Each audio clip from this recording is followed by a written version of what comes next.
unplug it if you want to.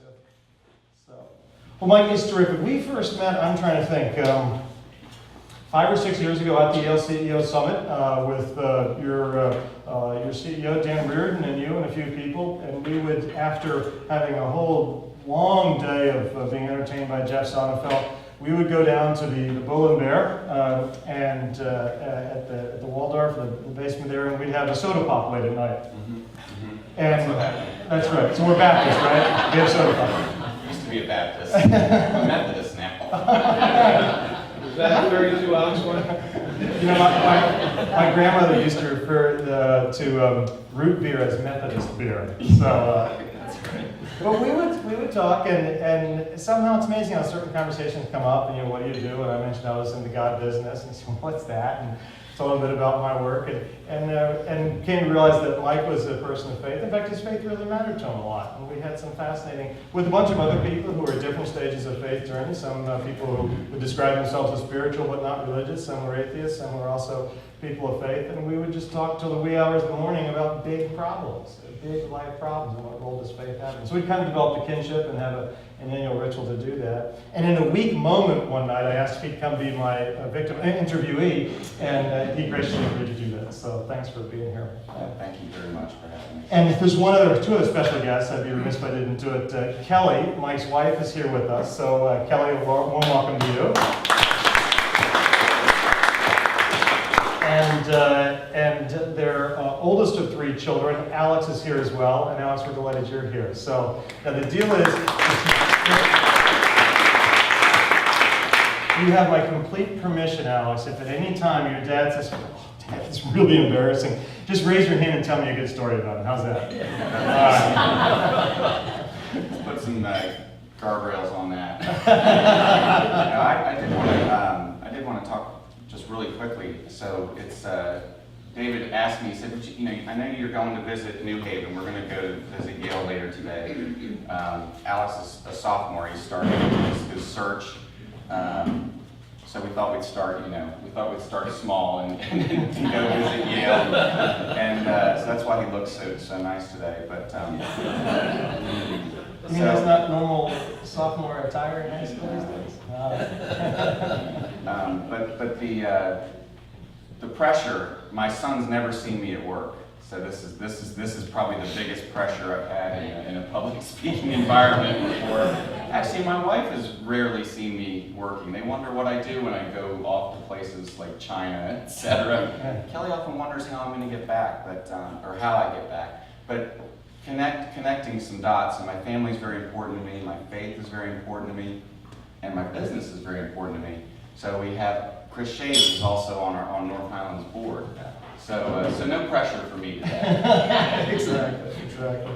Well, let's just first get to know you a little bit as a person. So you have, you're sort of an amateur historian, if you will, that you love history, and he's actually written a marvelous family narrative tracing his roots back. You, in particular, come from Norwegian stock, but you have German, Scots, English, Swedish, I think, also in your blood, and his family came the hard way to the U.S., the classic immigrant story of living in the brutal, cold blizzards of the prairies of North Dakota, and then the prairie fires in the other season. Tell us a bit, why are you so interested in where you come from? Thanks. Yeah, I just finished it. It took a year and a half. My grandfather, Timothy Lee, he wrote this when he was in his 80s. It took him 10 years to write a family history, and it's bound, and we have it now. And when I was Alex's age and a little bit older, I actually had never read it. He had given it to us, and I said, I'm not really, wasn't interested. About 10 years ago, I actually sat down and read the whole thing, and they did it through letters and correspondence, and that's why it took so long. But there was a couple things in there that really just were incredible to me. It was a paragraph about the family that settled in North Dakota, literally the prairie house, the sod house that you see in history. Lived in this house for 4 years. During that time, a fire came through. There were 5 children in the house, and the father was away in the woods working. The mother was in this house, And the fire burned everything from one river all the way to another river. I mean, they were very severe. Missouri to the Red River. Right. And so what happened was the fire came to the house, and there's no explanation for this, but the fire came to the house and it separated. And then after the house, a few yards after it, it rejoined. And the mom was in the house looking out of the between the roof line and could see the flames all around, and the 5 children. And the father came running back, everything scorched, comes running back to the house, and expecting to find everybody. He sees, actually there were people burned in the fields as he was running back. And when he got back, it was miraculous, because they all saw that this fire had parted around the house and rejoined, and all 5 children survived, and that one of those 5 children is why actually we're sitting here, my Alex and our side of the family. Wow, I get goosebumps. I read that story last night, and I still get goosebumps hearing it again. But you know what's cool about it, though, is my grandfather, that was in a paragraph. You know, he didn't go on and on like I just did. You know, it was very understated, and just, you know, how things like that could be missed. So I really felt strongly that I needed to get some of these things written down. And so I kind of took where my grandfather left off and tried to carry it forward for both my family and Kelly's family. Well, you know, your great literature, great books, Call Me Ishmael, or God Created You for a Purpose, or Life is Difficult. We all know who wrote those books. And you also open with a great line. Okay. Do you remember it? No. So, well, the first line actually is dedicated to his family. But the second line, well, actually, I read the first 2 sentences. This book is dedicated to my family. I love you very much. And thank God for blessing me with you every day. I want you to understand where you came from, what you are made of, and whose blood runs through you. Isn't that powerful? I want you to understand where you came from, what you are made of, and whose blood runs through you. Now, some blood that runs through you is also your faith blood. Were you always that way? Was that just sort of part of your story, or did you have some moment where, like, whoa, a ton of bricks hit you and you kind of reconnected to faith? Yeah, so this is such a great opportunity I mean, I don't get to do this very often, so I really appreciate being here. So when I was about 10 years old, my parents, I didn't notice at the time, but my dad was still trying to figure things out. He wasn't really sure, but he went along with my mom and said, you know, we got to get them into church somewhere. So we visited a lot of different churches, and I remember. Is this in Jersey at the time? Yeah, and we were in Voorhees, New Jersey. Sure. Okay, so we were at a little middle school. So I was born in North Carolina, grew up in New Jersey, and now settled back in North Carolina with my family. So we were in this little church, and at this church, I call it crazy church now, because they were singing and dancing going on in this one area of the school, and actually there were people speaking in what I didn't know what it was, but tongues. Speaking in tongues, right? I still don't know what to make of that. You know, we'll find out. Hopefully, on the other side, we'll learn what that's all about. Actually, we'll have a private speaking session later tonight. Okay. But anyway, over in this small corner, there was a lady that was teaching a Sunday school class, and she had a children's Bible, and I'll never forget it. I'll never forget. You know, this is the moment where the seed was planted in me, over in that small room. I just remember the children's Bible, and I remember feeling Christ come into my heart. Wow. And so that's when it happened for me the first time. And then, you know, from the time I was 10 until I guess it was 27, was when Kelly and I met. Because she's actually my rock. I mean, she's the one that keeps bringing me back many times. But we were courting. I guess I was courting her. Let's be more specific. And,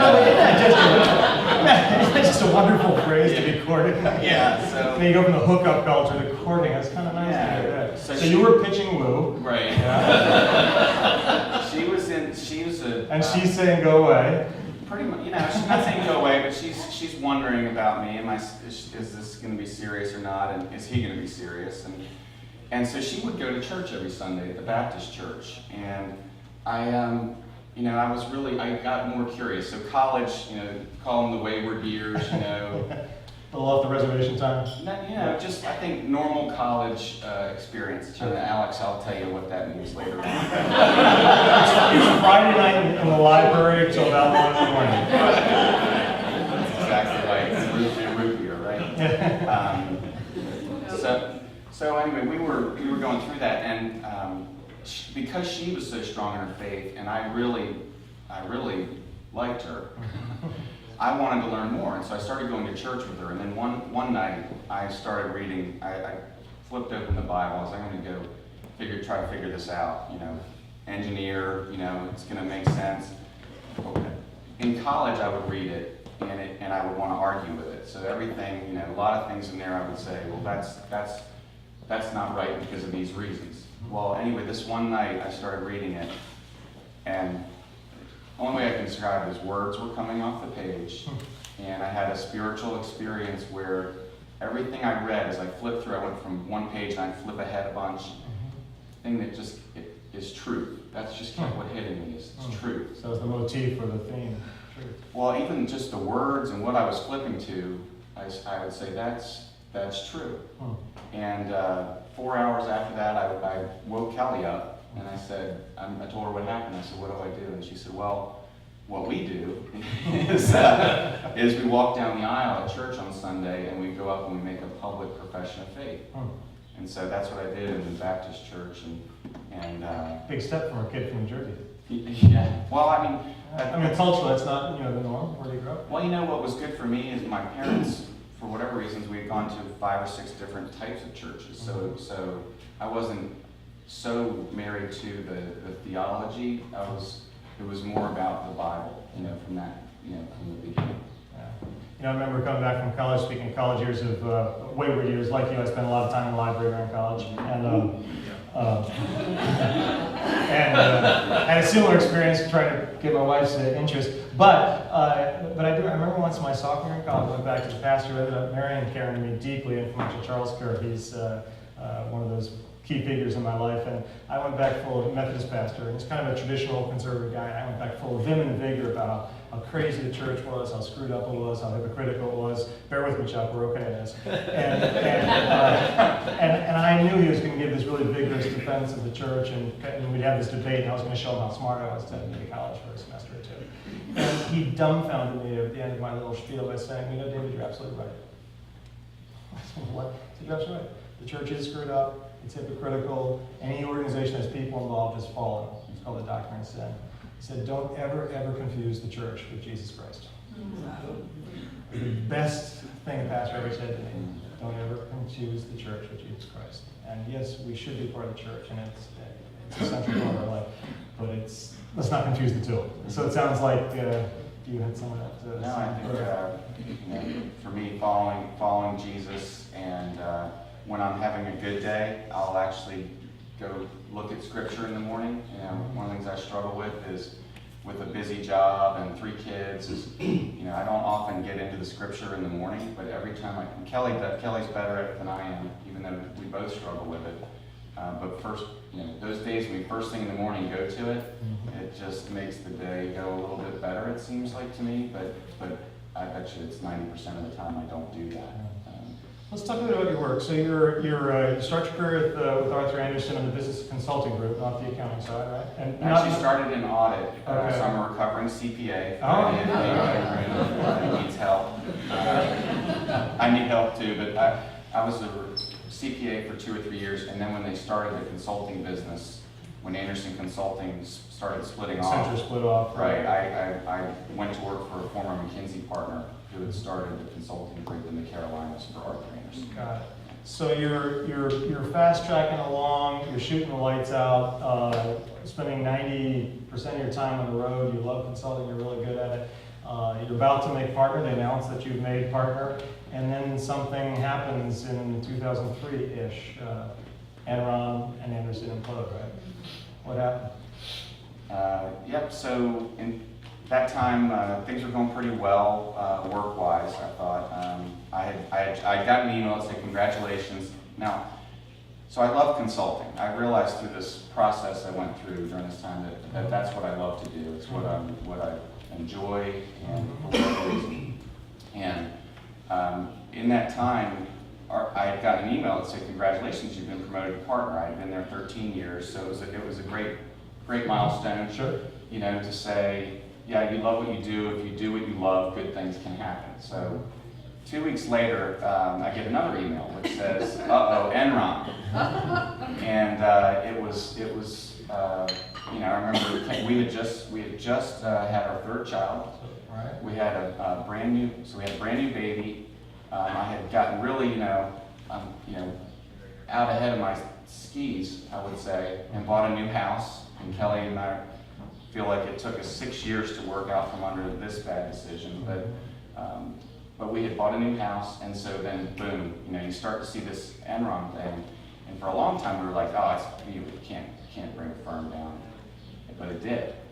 So during that year, I had what I would describe as a year in the desert, trying to figure out what I wanted to do with my life, and trying to engineer what that should be. I had all these deals on the side, spinning groups off, working for other companies. I even thought about, you know, should I be in the mission field in Africa? You know, I really was thinking about all the options, but I was trying to make it happen. You know, that was. And what I realized through that process, it took me a whole year, was that I wasn't in control. And Kind of hard for a type A driven kind of person to figure out. yeah, very, very much type A. I don't know about driven, but you know, always have a lot going on, and trying to control it, right? And so during that process, there finally came a point where I was so frustrated and broken, and I was working so many hours and couldn't get an answer. I got mad. I was getting mad. You know, why won't you give me an answer? At God. At God. Okay. And I finally threw my hands up, literally in the air, and said, "I can't do this anymore."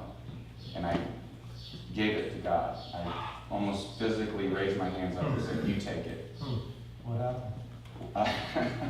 So it was a couple weeks later, and I was contemplating North Highland. That was one of the companies that was calling me. Dan Reardon, our CEO, he had been courting me, I guess, for a year, and I kept resisting it because I really. At the time, North Highland was much smaller, right? 40 million It revenues. was about a $40 million company, and actually. And now you're $500 million and growing, yeah, growing 30% a year, but at the time it seemed like a pretty risky move.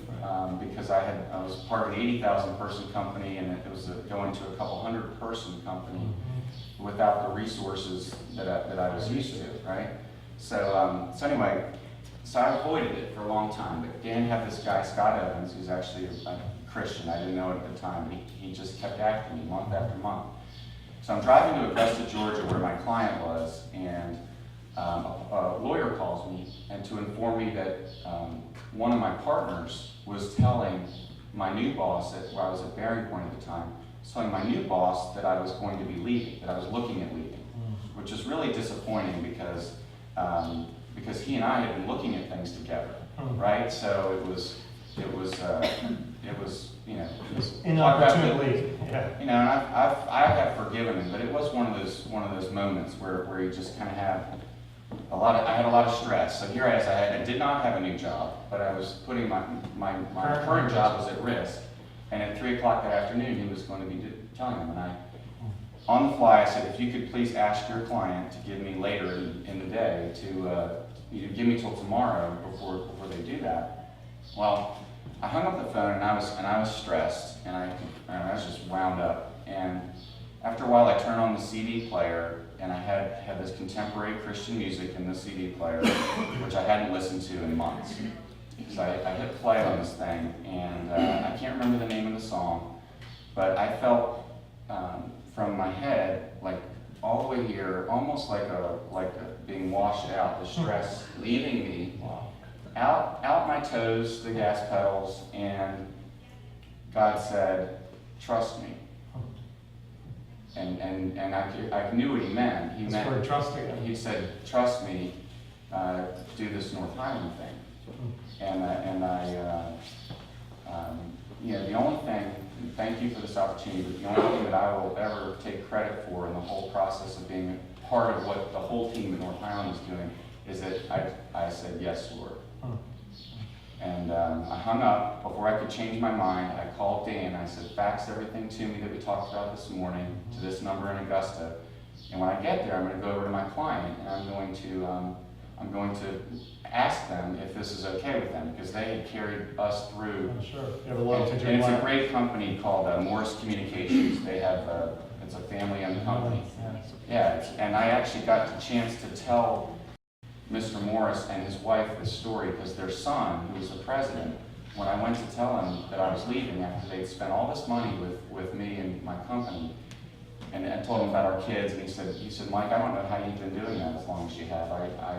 The idea was I was going to go and join and run the Charlotte office and not travel for a period, for stay more local. Potentially forever. Yeah, that was our business model. And so when I told him that, he said, Mike, I totally support what you're doing. And I'll never forget that, because talk about doing the right thing. He was more concerned about me and my family than he was about his company and all the money that they'd spent. A lot of lessons in that. His name is Will Morris, and he's a good man. That's a terrific story. Earlier when Congressman mentioned the word humility, and we were joking around a little bit, you had a little bit of humility at your Anderson office, didn't you, what had to do with your tie one day? Yeah, this is an upgrade from that tie. Back in the, sorry, it's not working for you, Joe. Talk to my wife, she picked it up right.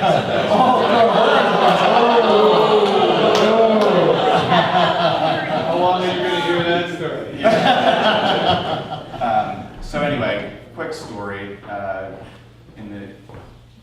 I was working at Arthur Anderson audit, and I went to shred some compensation documents. Didn't someone get in trouble at Anderson for that? Yes, yeah, this is really ironic.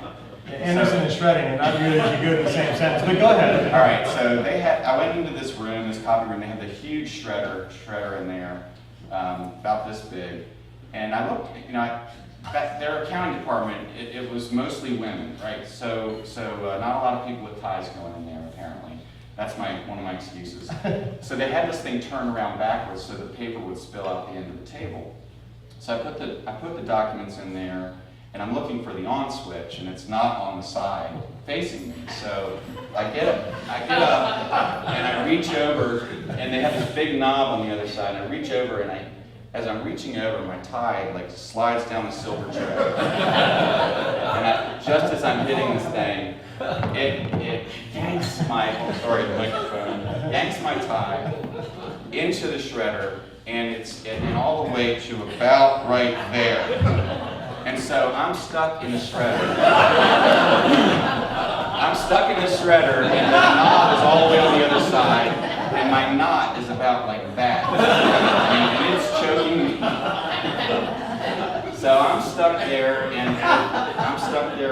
with this thing, and there's three ladies at the copy machine, and I'm not kidding, I remember they were talking about a soap opera. They're just talking about I think you were the soap opera. They didn't see me, they didn't notice any of this, because they were so, and so I'm thinking to myself, maybe it's not shredded, maybe it's not quite, it's in the rollers, but it's not in the shredding part, so I hit reverse on it and I pull it out, and from here down it's in 1 millimeter strips. The latest and fastest. Yeah. So I quickly grabbed a piece of paper and held it in front of me, and I went over to the restroom to contemplate my options. So first of all, I'm glad I'm alive, all of that. And I'm sitting in the bathroom stall, and I decided, I thought, well, I can just tuck it in my pants and pretend like I forgot, I can just walk around like that all day. Or I can just take it off and throw it in the trash can and say, Casual Friday. I don't know what happened. I had it on this morning. That's illogical. So I ultimately decided to just hold the paper all the way back to my cubicle and stay there for 6 hours in my desk until the end of the day. I tried to make it till the end of the day. And about 5 hours into it, I get bored very easily, probably. Yeah. And I don't sit still very well. I finally got up and went over to my boss, and I had the paper, and I just said, Greg, I got to show you something, and don't be scared. And I went like that, and he looked at me. But I don't know what I'd be thinking if someone did that to me.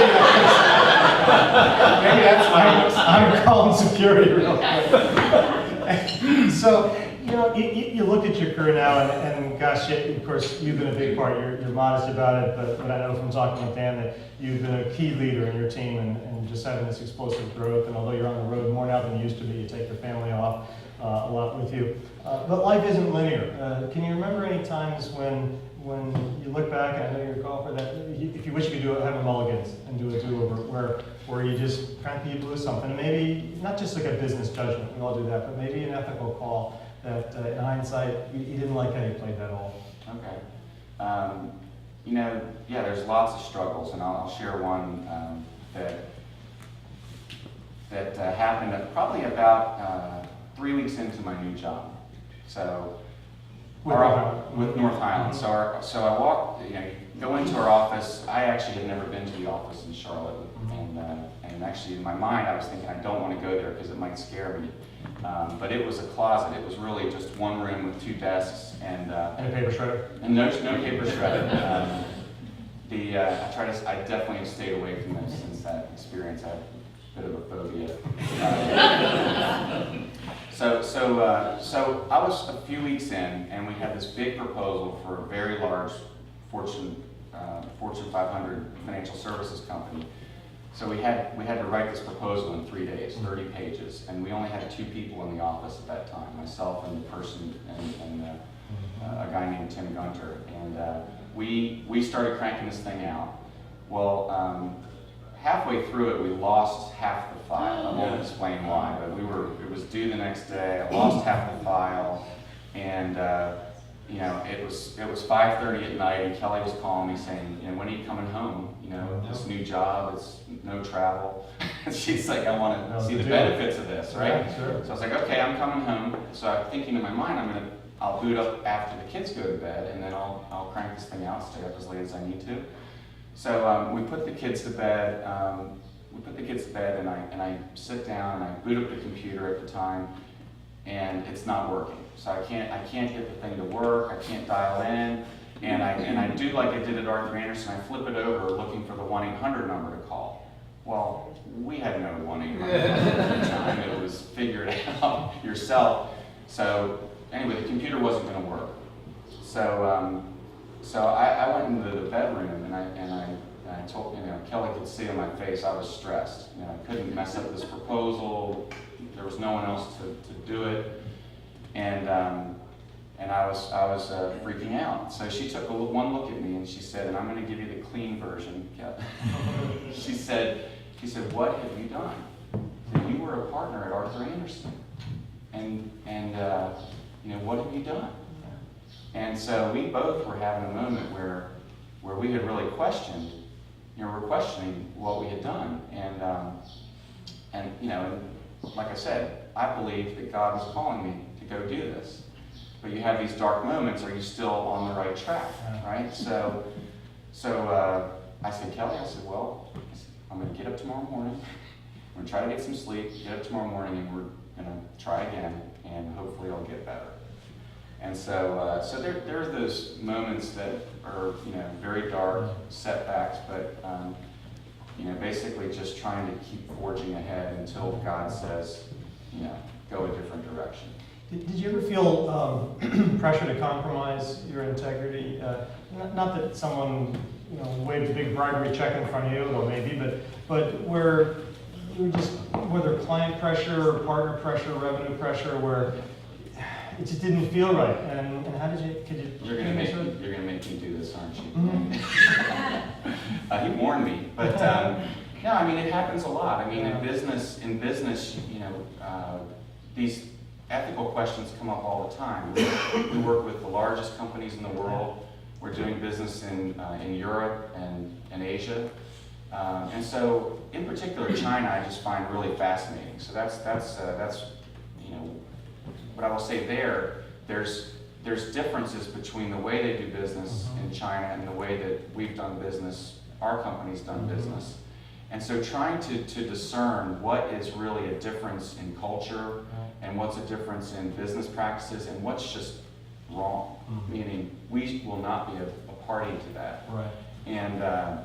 And so when you get into things like taxes and compensation and things like that, there have been moments where it looks like, lawyers will tell you, yeah, you can do this, and you go, yeah, but that just doesn't seem right. And I think for me and for Norm, I feel very good that I'm supported in getting to the bottom of those things and doing what's right, not just what's legal. So without mentioning names, have you ever walked away from a piece of business because it didn't pass the sniff test? We actually do that a lot, and we encourage our people to walk away from business. The way that we say it is we want to hitch our wagons to the right companies and the right people within those companies. So if we feel like someone is not treating our people well, in fact this happens about every week or two, someone will call and say, what do you think about this opportunity? And very, very frequently we unhitch our wagons and very politely back away from work because we don't feel good.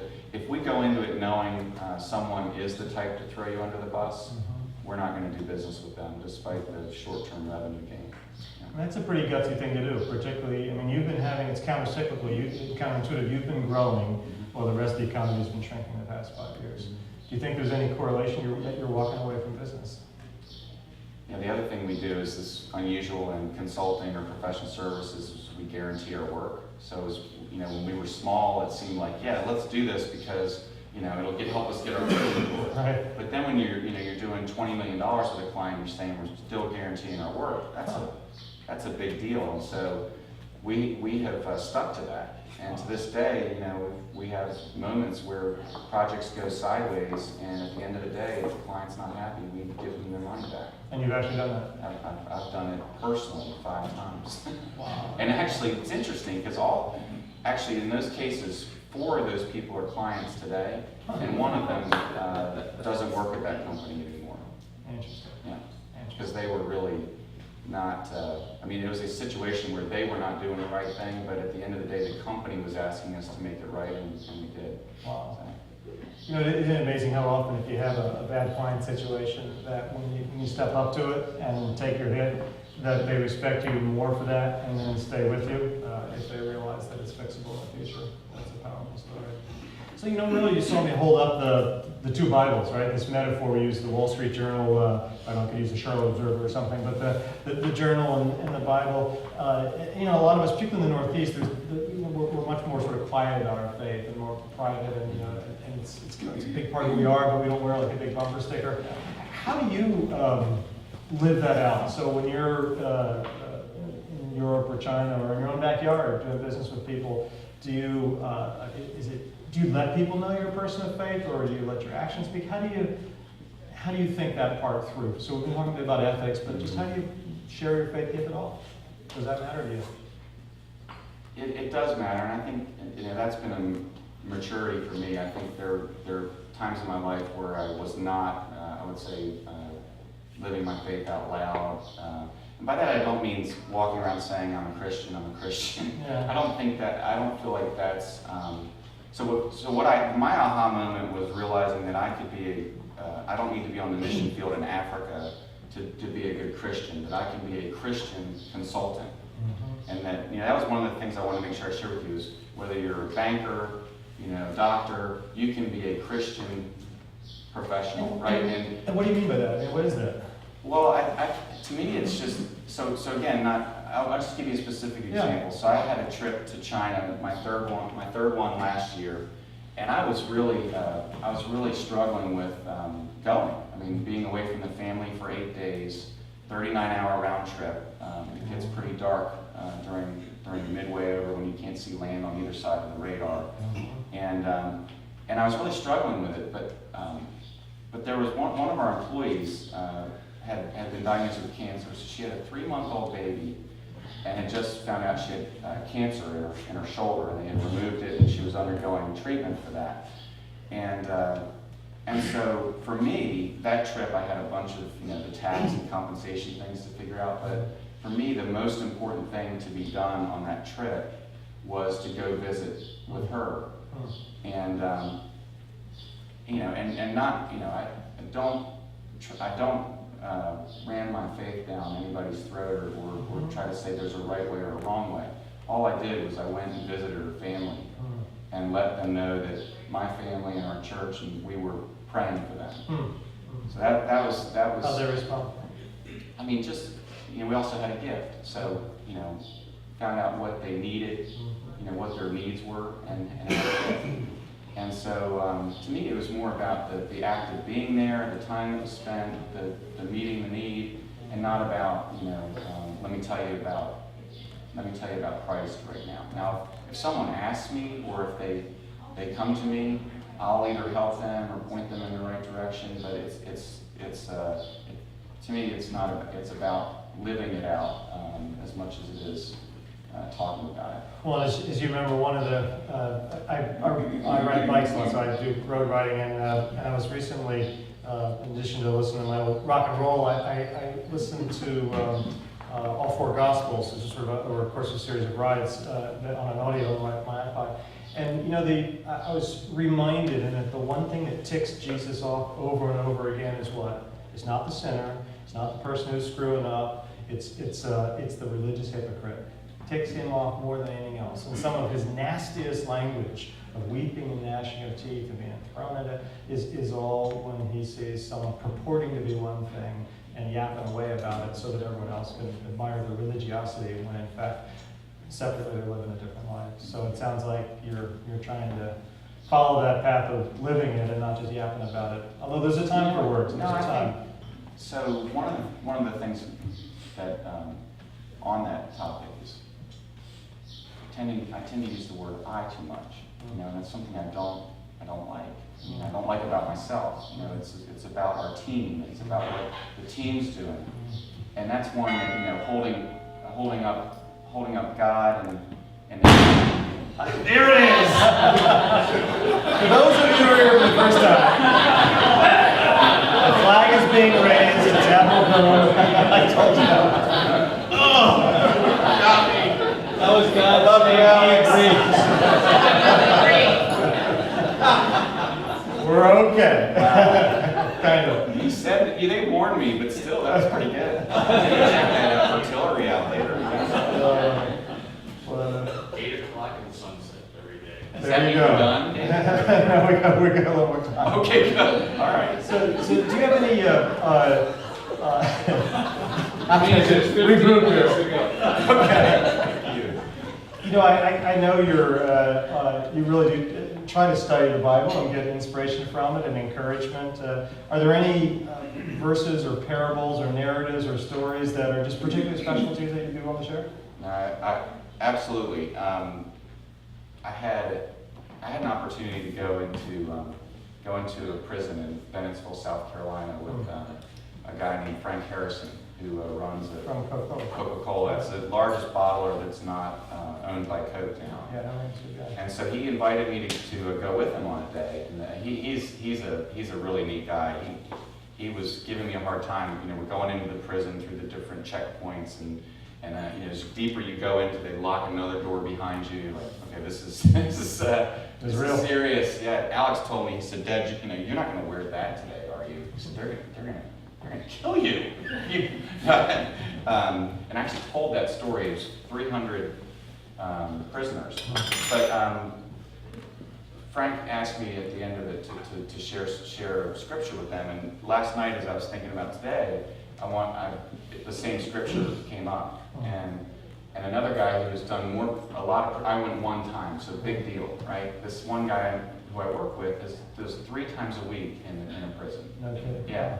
So from Deuteronomy 4:29, it says, "But from there you will seek the Lord your God, and you will find him, if you search after him with all your heart and with all your soul." And so the message then was the men that were there, they have time. And so with that time is to use it to be in the Word and study the Word. And that's what came to me then, and that's what was coming last night as we're thinking about this. It's I think sometimes we overcomplicate it. I know we overcomplicate what it's about, and what I'm sharing with you is that it was really just getting into the Word, and he says, if you seek Him, you will find Him. And I wanted to share that. I appreciate that. And what would you have any, for some of the young professionals in the room who don't have gray hair yet, me too, we're together in this. If you look back when you were a young buck and charging and getting ahead, would you have any counsel or wisdom that you'd throw out to the young buck and buckettes in the room today? Yes. Buckettes? That's not too elegant, is it? We'll think something better. We'll rewind that one. Absolutely. I think trying to find an individual mentor. Try to find someone who's 10 years ahead of you, who has been through some of that. I feel like, looking back on it, I did not look to some of the people who, some of the older generation. You say, I want to be like that person. They seem to be at peace, or they seem to be happy. What is it about them? What would you say, though? Some of my students, town principal will say, I have different CEOs come and visit and talk to the class, and they'll say, well, it's easy for you to say that, or Kurt, it's easy for you to say, you're at the top of the pile now, you're a big dog. But I'm still the analyst, and I'm working 90, 100 hours a week. My life's all out of whack and balance. I'm kind of being pressured to write a favorable review on something, but that doesn't jive with what my own assessment is. What do you say to that person? It's easy for you to be ethical, but it's hard for me to where I am. How do you counsel that young person? I really think to be surround yourself with people that, at least enough people that can help be a counterbalance to the pressures and the things that happen every day. So an individual mentor maybe is an idea. Another idea is to find a church. And so even if you're not at the point where you believe in what the church is saying, go visit a bunch of different churches and spend time there. It's something practical that people can do, and that, obviously I've shared with you, I think what type of church you go to is a very personal decision. Sure. We have a wide variety of options. But that's terrific advice. In fact, there's a study by the American Academy of Management, and the question posed by secular scholars, and the question posed is, are religious people more ethical in business than non-religious people? And I can't remember if the study split it out by religious traditions or not, but let's just say religious people writ large. And the answer was kind of maybe it depends. And by that, those who, it has to do with proximity, those who stay in regular contact with a church, a fellowship group, a Bible study, a GLF, an NCS, something where they're kind of plugged into a community that thinks about values and talks about values, so it's reinforced. Those people will, in fact, be more ethical than the straight sample. But if you sort of detach from that community of reinforcement, even if your belief set is as orthodox as anybody, if your belief set's great, that you will start looking like the crowd. So this message, so research backs up what you're saying. I would even share with you that in the last few years, there were periods where I had a weekly devotion with a client of mine, after we'd gotten to the point where we knew each other well enough where we would talk about That's faith. amazing, yeah. And so in those periods where we would usually get up early in the morning and meet on a Friday, but it was interesting because, you got to get in that routine, and when that routine would stop, I'll just share, it's been 2 years since I had that, and I can feel that is not a good thing for me. I'm not as armed or equipped to do battle each week, and so I need to get back to doing that. Yeah, that's true. Let's open up. Are there any questions that people want to join us? You've been listening. My Please. question is, a lot of times, especially right now, consultants are brought in, and your job is to usually deliver bad news and maybe cut people or this or that. How do you, knowing that part of doing your job correctly is hurtful to others, and how are you trying to help clients deliver the message, but also really deliver it yourself and feel good yourself? Right. Yeah. It's and actually, the consulting industry does not have. Overall, has mixed reputation, right? And so that's one of the things you can't put in a marketing brochure that your differentiator is integrity or values, but that so you have to prove it over time. right? So for us, you know, when we look at those things, we don't want to get involved. So number one is what's the right thing to do for the company, okay? So not necessarily what's right, you know, will it impact someone negatively, but what our responsibility is to do what's right for that company. And so if we get into a situation where we don't believe what they're doing is the right thing to do, we will talk to a client about it. If they're wanting to go a direction and we're not comfortable with it, that's where we have politely said we're going to need to pull away from this work and not be involved in it, because it's our reputation too. So we tend to stay away from those things that are just slash and burn. Clients can figure that out on their own. I mean, if you're cutting 10% of your heads, you don't need me to help you figure that out. We call it sustainable cost and efficiency. What are some things you can do to save money that basically are built to last, where you're improving a process for the long term, not just cutting ahead. Yeah, great question. Yeah, Karen. Thanks so much for being so open and authentic. It's really awesome. Thank you. My question is, just like you had that defining moment where the Lord said, trust me, were there defining moments after you took the step that you knew that you'd taken the right step? Karen's asking, in addition to that first defining moment of trust me, have there been subsequent defining moments of, or faith that affirm that or Yeah, thank you. Is one of my points here from last night is that I had a moment last year on my third trip to China, and like I said, I was on this airplane, and no one around me spoke English, and I speak 5 words of Mandarin, working on more. But it was dark. I had been reading for 7 hours, and I was still only halfway there, you know. And so I had this moment. I felt heaviness and darkness, really, and it was. And basically, what was coming to me is, you know, I joined this company to be local and not travel. And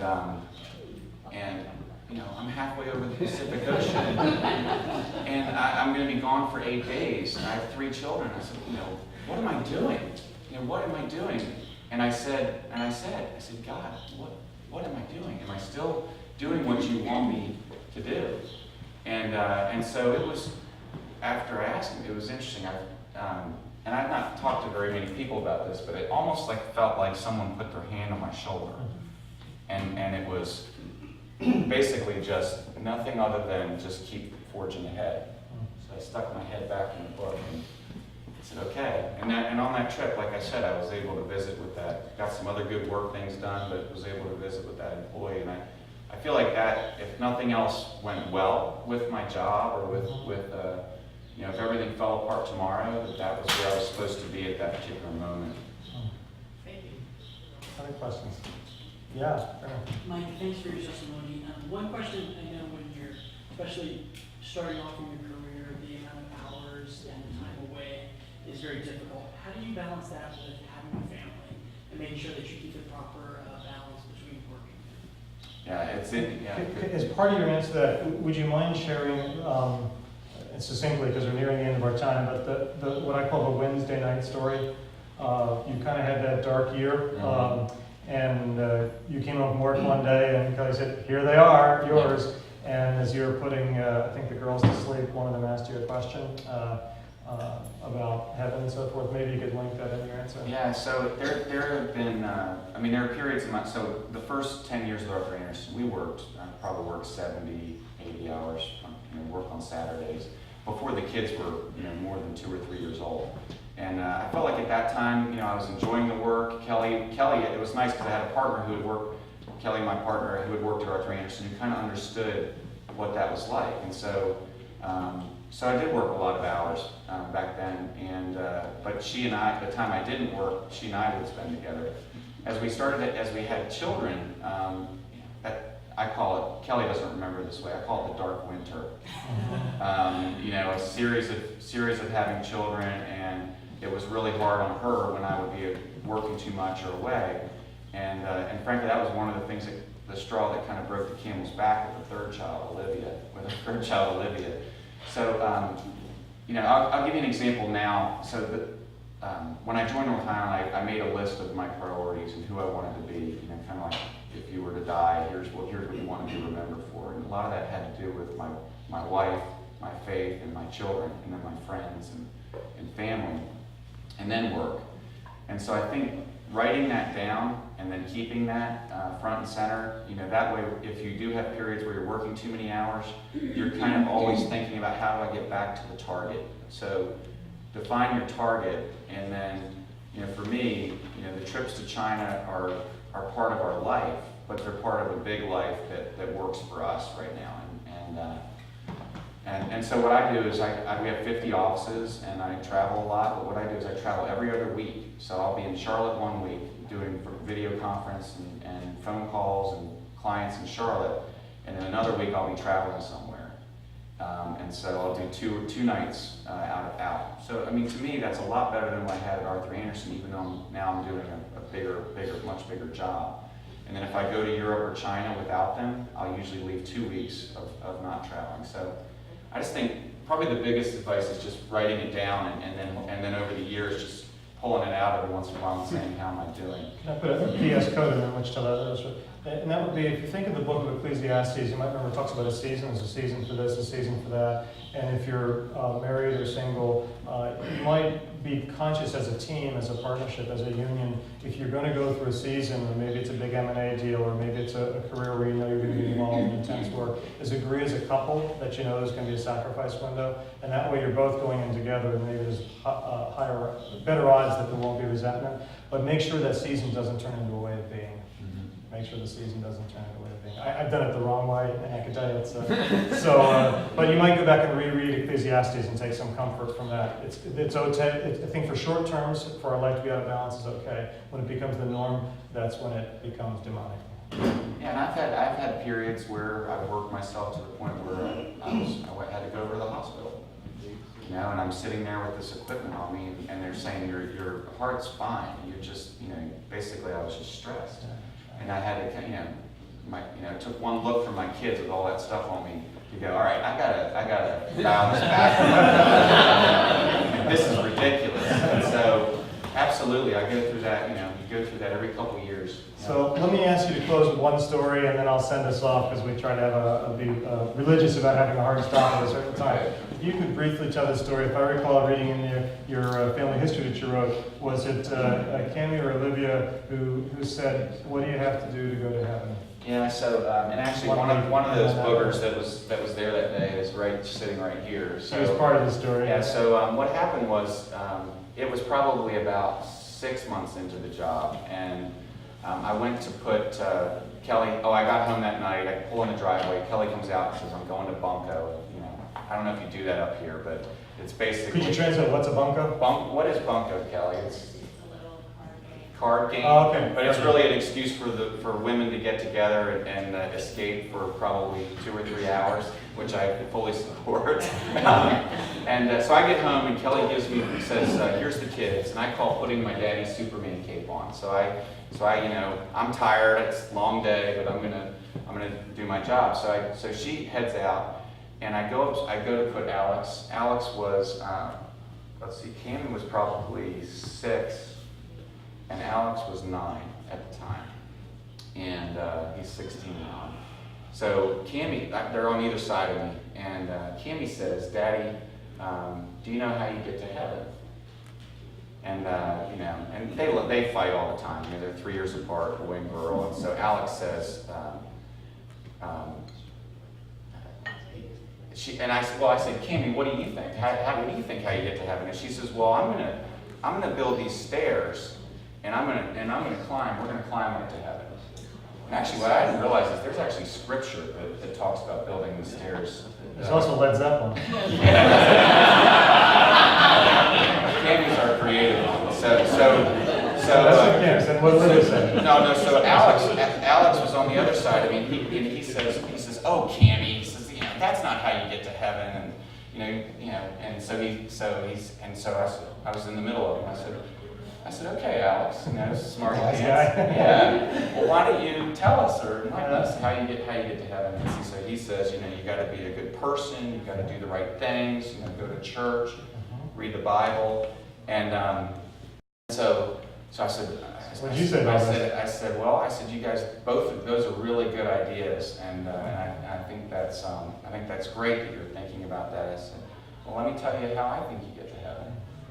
And so I, as best I could, laid out the plan of salvation about believing in Jesus and that, you know, turning your life over to Him and believing in Him. And so I finish. The lights are out. I walk out in the hallway, and so Kelly's gone, and I don't remember where Livy was. I hope I put her to bed. So like the Home Alone thing. But I walk out and I shut the door, and the lights are out, and I look over our foyer, and all of a sudden God says to me, now I don't hear these voices audibly, but He says it's Wednesday, and I was confused, and I was like, Wednesday? What do you mean Wednesday? I don't understand. And He said, it's Wednesday. You were never here on Wednesday at Arthur Anderson. He said, had you not? Basically, I had a rough day at work. You know, I thought I had a rough day at work. But you had never had the chance to talk about. I would have having maybe children. missed that opportunity to have that conversation, not initiated by me, but initiated by my children. So that again, if everything fell apart after that, I was like, okay, it's going to be it. That is all worth it. So. Well, speaking of all worth it, I'll send us off with a blessing moment, but how about a round of applause for